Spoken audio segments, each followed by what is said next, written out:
We have breaking news out of Israel. An Israeli military spokesperson says its forces mistakenly killed 3 hostages being held in Gaza. The spokesperson says the IDF mistook the hostages as a threat during their ground operations. Their bodies were brought back to Israel. At least 2 of the hostages were Israelis kidnapped from farms on October 7th. The identity of the 3rd hostage has not been released. The IDF says it has deep remorse for the incident and that immediate lessons have been learned and are being passed on to troops in the field. CBS News foreign correspondent Ramy Inocencio joins us now from Tel Aviv. Ramy, I know this is developing still. What more do we know at this point? Sure, Elaine. Yes, the Israel Defense Forces, first off, started this statement out saying that this is a sad and a painful event for everyone, no doubt. But during a combat mission in Shajaya, which is a town east of Gaza City in the north of the Strip, apparently Israel Defense Forces engaged with militants. And during some time in the battle, what's believed is that these 3 hostages were able to somehow get away from their captors or were abandoned by their captors, but then they were mistakenly identified as a threat, and then the Israel Defense Forces then opened fire and then killed them. In terms of their identities, we do know the identities of at least 2 of them. One is a 28-year-old man, Yotam Hayim. Apparently he was taken on October 7th. He was alone in his kibbutz of Kfar Aza, in a safe room.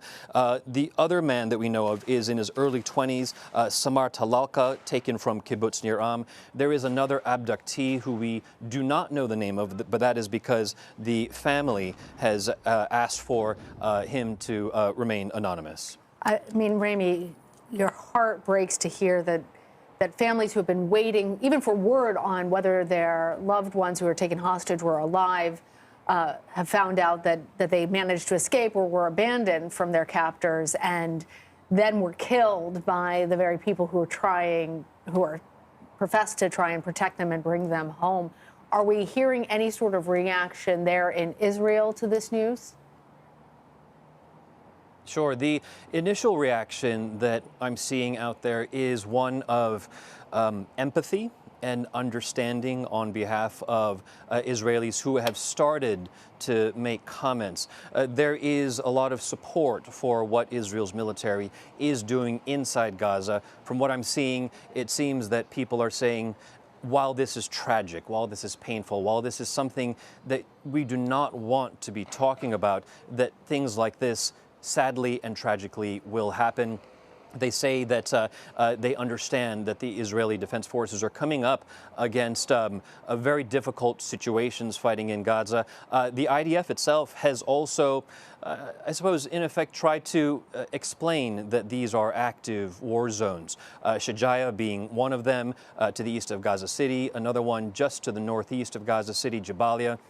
And then also in the south. The reporting that we have done over now the past 10 weeks come tomorrow has been one of consistent conflicts across the 25-mile length of the Gaza Strip. So it is unfortunate, but some people are saying that they understand that these things happen. Of course, if you are the families of these hostages who have now been killed, these families no doubt are in pain, and it seems right now that Israel is trying to rally around them. Yeah, undoubtedly.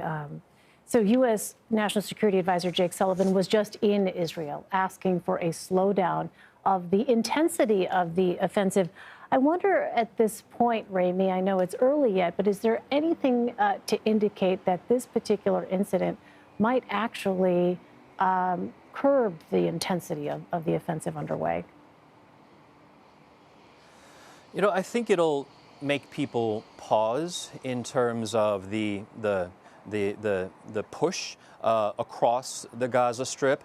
But when we look at the official statements coming out of the government here, Prime Minister Netanyahu has said that the government and the military will not stop until Hamas is eliminated, until they can achieve victory. So expect that the government and the Israeli Defense Forces are having deep, deep conversations right now on what they can do, what they have learned in order to make sure that if this were to happen again on the ground in Gaza, if they were to encounter potential hostages that have been freed, how to ascertain, how to figure out that they are not targets and that they're not killed by so-called friendly fire. Well, and that's part of what I wanted to ask you about, Ramy, because the statement that we got from the IDF saying that they have learned lessons from this and are passing that along to troops on the ground. I'm not sure what exactly those lessons might be. Any more insight into that? Not right just yet, Lana. I mean, we're just hearing of this news in the past half hour or so. So any lessons that might have been learned, that maybe speaks to the possibility that this news has been known to the Israeli Defense Forces for a little bit longer than we have. But in terms of the lessons that they say that they have learned, there's nothing that we at least know publicly about. The statement, though, it's clear that they are admitting fault. They're admitting responsibility here. Part of the statement that just came out, the Israel Defense Forces says, quote, "It bears responsibility for everything that happened. We're investigating the incident, expressing deep remorse over the incident, and sending the families heartfelt condolences." I imagine they're also trying to, at least, if you will, politically get ahead of any potential backlash by coming out ahead of this, trying to come out ahead of this and say, listen, we know that we failed. We know that we messed up while we were trying to do our job. This is what's happened. We're trying to be transparent about it. All right. Ramy Inocencio in Tel Aviv for us. Ramy, thank you.